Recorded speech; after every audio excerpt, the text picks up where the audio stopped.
मुंडे मुंडे मतिर्भिन्ना कुंडे कुंडे नवम पय जातो जातो नवाचारा नवा वाणी मुखे मुखे।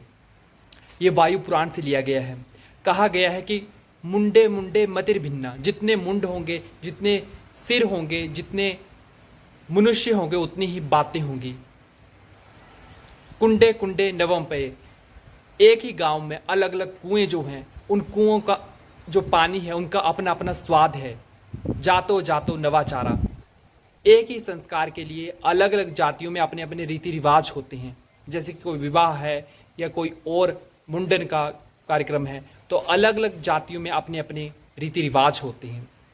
नवा वाणी मुखे मुखे, एक एक घटना को लेकर के अलग अलग व्यक्ति अपनी अलग अलग राय देते हैं। कोई कहता था ऐसे हुआ है, कोई कहेगा ऐसे हुआ है, कोई कहेगा नहीं ऐसे नहीं ऐसे हुआ है। तो सबके अपने अपने विचार हैं। तो इसमें आश्चर्य करने की और दुख करने की कोई बात नहीं है। स्वामी विवेकानंद के पिता ने उन्हें एक शिक्षा दी थी कि आप कभी भी अपने जीवन में किसी बात को लेकर के आश्चर्यचकित नहीं होना। और परमात्मा भी हमें आश्चर्यचकित न होने का एक तरीका बताते हैं। वो कहते हैं कि नथिंग न्यू। ये जो नथिंग न्यू का पाठ है, इसको पढ़ने से हम आश्चर्य से मुक्त हो जाते हैं और दुख से भी। जैसे आसमान में रोज़ तारे निकलते हैं तो हमें आश्चर्य नहीं होता, रोज़ चंद्रमा निकलता है लेकिन हमें आश्चर्य नहीं होता। लेकिन सोचिए कि कभी तारे ना निकलते हों और एक दिन अचानक से तारे निकल जाएं, एक दिन अचानक से चंद्रमा निकल जाए, तो हमें आश्चर्य होगा। जो चीज़ रोज़ ही होती है वो हमारे लिए अब उतना महत्व नहीं रखती। जैसे कि आपने मोबाइल लिया, नया लिया, जब नया लिया था तो इतनी खुशी थी, बड़ा देख रहे थे और बड़ा मतलब उसके साथ इंजॉय कर रहे थे।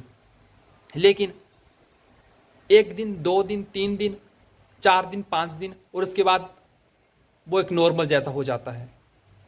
प्लाज्मा लेना है, प्लाज्मा लेना है, अब प्लाज्मा आ गया है, प्लाज्मा दीवार पे टंगा है, लेकिन अब वो उतनी खुशी नहीं दे रहा है जितना वो स्टार्टिंग में दे रहा था। तो खुशी वो दे रहा था या हम क्रिएट कर रहे थे? क्योंकि अगर वो खुशी दे रहा था तब तो उसे अब भी देनी चाहिए, क्योंकि अब भी वो वस्तु मौजूद है। नहीं, खुशी वो वस्तु नहीं दे रही थी, खुशी का क्रिएटर मैं खुद हूँ। मैं उस वस्तु को एज ए स्टिमुलेंट यूज़ कर रहा था अपनी खुशी क्रिएट करने के लिए। मेरी खुशी का क्रिएटर मैं खुद हूँ, ना कि वो प्लाज्मा, ना कि वो मोबाइल, ना कोई दूसरी चीज़, ना कोई व्यक्ति, ना कोई परिस्थिति। तो नथिंग न्यू की हम बात कर रहे थे।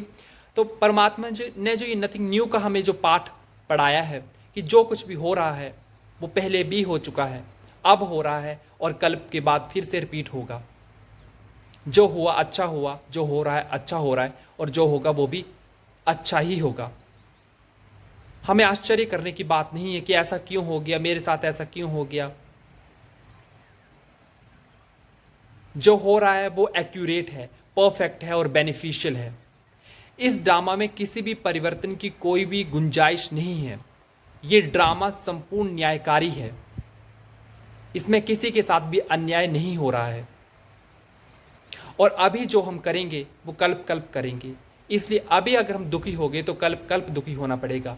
लेकिन अभी हम सुखी हो गए, अभी हमने सहन कर लिया, अभी हमने आंसू नहीं बहाया, अभी हमने बातों को लेट गो कर दिया, तो वो कल्प कल्प के लिए हो जाएगा। और इससे उल्टा भी है, अगर कुछ नेगेटिविटी को लेकर हम पकड़ कर बैठे हैं, अभी हम नेगेटिव सोच रहे हैं, तो फिर आगे कल्प में भी हमारे साथ वैसे ही होगा। क्योंकि जो भी घटनाएं अब हो रही हैं वो कल्प के बाद हूबहू रिपीट होंगी। जैसे अभी मैं वीडियो बना रहा हूं तो कल्प के बाद फिर से वीडियो बनाऊंगा। तो सोचिए, एक ही बार तो करना है, एक ही बार करने से हमें अनगिनत बार कराया मिल जाएगा। जैसे कोई विद्यार्थी है, उसका कल पेपर है, वो दिन में पढ़ता है लेकिन रात भर भी वो जागता रहता है। सोचो, उसके ही शहर में क्रिकेट का एक खेल होने वाला है और उसे क्रिकेट बहुत पसंद है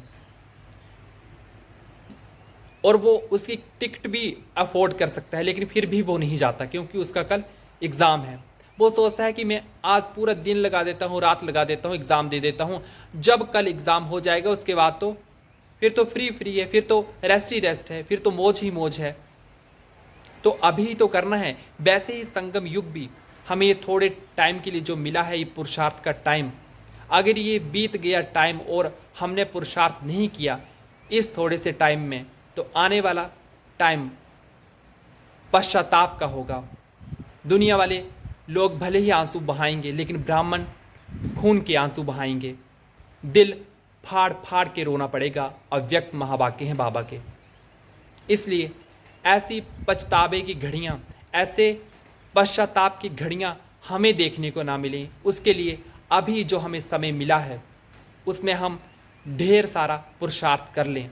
क्योंकि जैसे कि एक मैंने विद्यार्थी का एग्जाम्पल दिया, वैसे ही हमारे साथ है। अभी हमने करना है और वो कल्प कल्प के लिए करा कराया मिल जाएगा। और आने वाला समय तो वैसे ही रेस्ट का है, आराम, ये आराम है। लेकिन अभी हमने आराम परस्ती में जीवन बिता दिया, तो आने वाला समय हमारे लिए दुखमय होगा। और ये जो पाठ है वो कल्प कल्प के लिए नूंद हो जाएगा। इसलिए अभी सोचो, आज हमने अमृत वेला कर लिया तो वो कल्प कल्प के लिए हो जाएगा। आज मुरली पढ़ ली तो वो कल्प कल्प के लिए हो जाएगी। आज नुमा शाम का योग कर लिया तो वो कल्प कल्प के लिए हो जाएगा। आज सेवा कर ली, आज तन मन धन से जो भी हम कुछ परमात्मा के लिए कर सकते हैं वो कर लिया तो वो कल्प कल्प के लिए हो जाएगा। नहीं तो अगर अभी हमने नहीं किया तो वो कल्प कल्प के लिए नहीं होगा।